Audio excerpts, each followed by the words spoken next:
Malapit na namang sumapit ang Kapaskuhan. Malamang ay nag-iisip ka kung ano ang mga posible mong ipangregalo o maaaring iniisip mo na baka may magregalo nito sa iyo.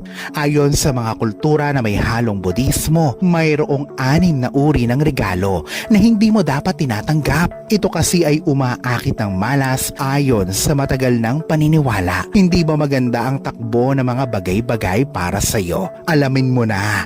Baka ito ang dahilan. Kung ngayon ka pa lang sa channel na ito, huwag kalimutang i-like at i-share ang video na ito. Mag-subscribe ka na din. I-click ang bell at all para lagi kang updated sa mga pinakabago kong pampaswerte videos.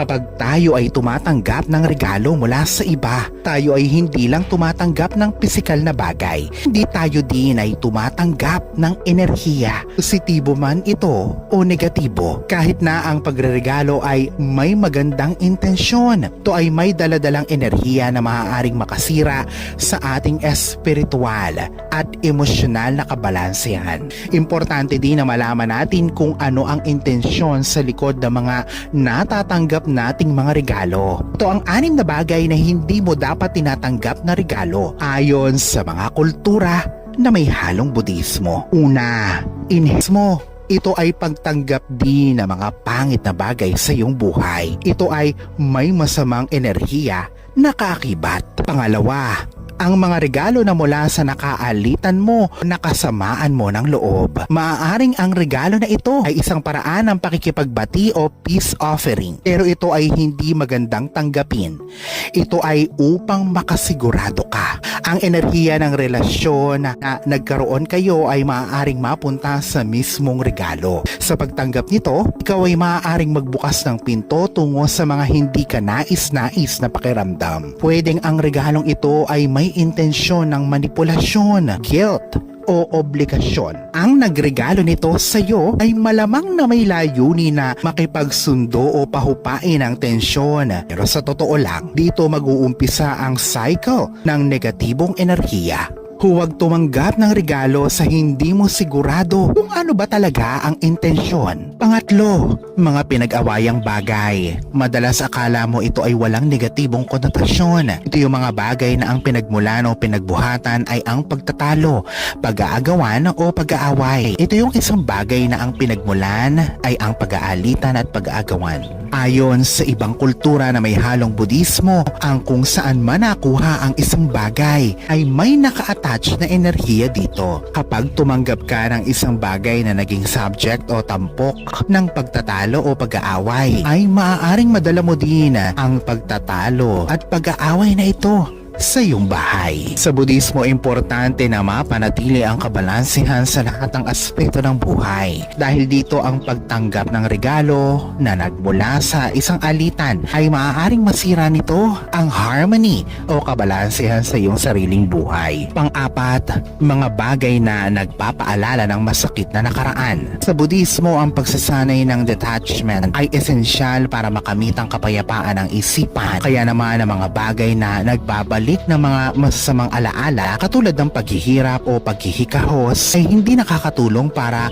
mapanatili ang positibong enerhiya. Imbes na ikasaya mo ito, ay maaari pa itong magdulot sa iyo ng kalungkutan. At ang layunin ng regalo ay magdulot ng kaligayahan sa tao. Tinuturuan tayo ng Budismo na matutong mamuhay sa kasalukuyan at huwag sa nakaraan. Hindi dapat tayo kumakapit at nananatili sa nakaraan. Ang pangit na nakaraan ay hinahadlangan ng ating espiritual na progreso. Panglima, mga talisman, amulet at mga ritual artifacts mula sa relihiyon na hindi ka naman pamilyar. Sa Budismo, ang pagkaunawa at intensyon sa likod ng isang espiritual na bagay ay mahalaga. At ang pagtanggap ng mga amulet, talisman at iba pang bagay mula sa ibang espiritual na tradisyon na hindi ka naman pamilyar o hindi mo alam at walang tunay na pagkaunawa sa kanilang orihinal na layunin tanggapin ay hindi mo dapat tinatanggap. Ito ay maaaring magdulot o magdala ng mga hindi ka nais-nais na enerhiya papunta sa iyo na sa totoo lang ay hindi mo naman handang panghawakan. Pang-anim,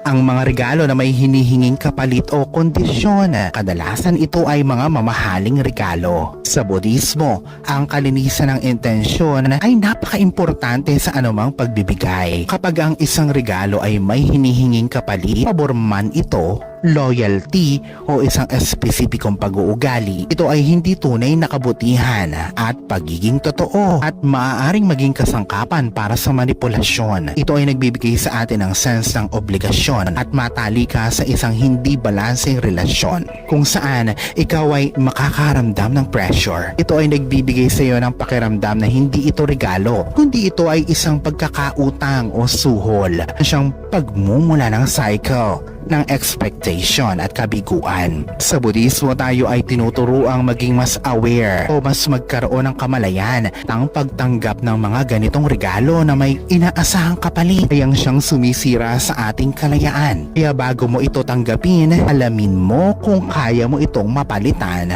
o mapantayan. Kung hindi naman, ay huwag mo nang tanggapin para sa kapayapaan ng iyong isipan. Ang mga ito ay nagmula sa prinsipyo na may halo ng katuruan ng Budismo. Ang mga ito ay paraan para maingatan at mapangalagaan ang sarili at mailayo ang sarili mula sa mga pangit na karanasan sa buhay. At ang isa na nga sa mga ito ay ang kamalasan. Alalahanin pa din na sa pagtanggi sa mga ibinibigay sa ating regalo ay manatiling marespeto o magalang.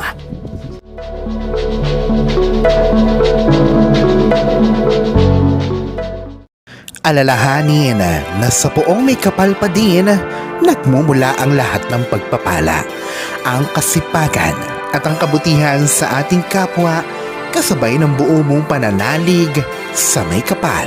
Ang siya pa rin na dapat ay manaig. Ang mga ito ay mga gabay lamang. This is Fiddle Rosario. Thank you for watching.